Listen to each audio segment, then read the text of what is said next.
સૌ પહેલાં તમને એક પ્રશ્ન મૂકી દઈએ આપણે અહીંયા, પછી વાત આગળ વધારીએ કે આઈપીએલમાં બેવડી સદીની ભાગીદારી નોંધાવી હોય તો કયો સમય કે કયો મહિનો શ્રેષ્ઠ છે?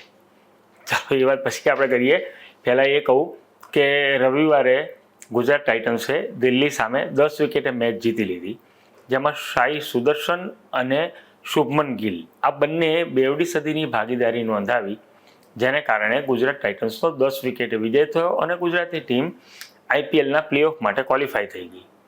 આઈપીએલના ઇતિહાસમાં કોઈ ટીમે 10 વિકેટથી મેચ જીતી હોય તેવો આ 17મો પ્રસંગ હતો. તો આઈપીએલમાં અત્યાર સુધીમાં 7 વખત બેવડી સદીની ભાગીદારી જોવા મળી છે, જેમાં કોઈ ટીમે રન ચેઝ કરતી વખતે બેવડી સદીની ભાગીદારી નોંધાવી હોય તેવો આ રવિવારનો પહેલો પ્રસંગ હતો. આઈપીએલમાં બેવડી સદીની 7 ભાગીદારી થઈ છે, જેમાંની 3 ભાગીદારી પહેલી વિકેટ માટે અને 4 ભાગીદારી બીજી વિકેટ માટે, જેમાં વિરાટ કોહલી 3 વાર સામેલ થયો છે. ગિલ અને સુદર્શને 2 વાર બેવડી સદીની ભાગીદારી નોંધાવી છે.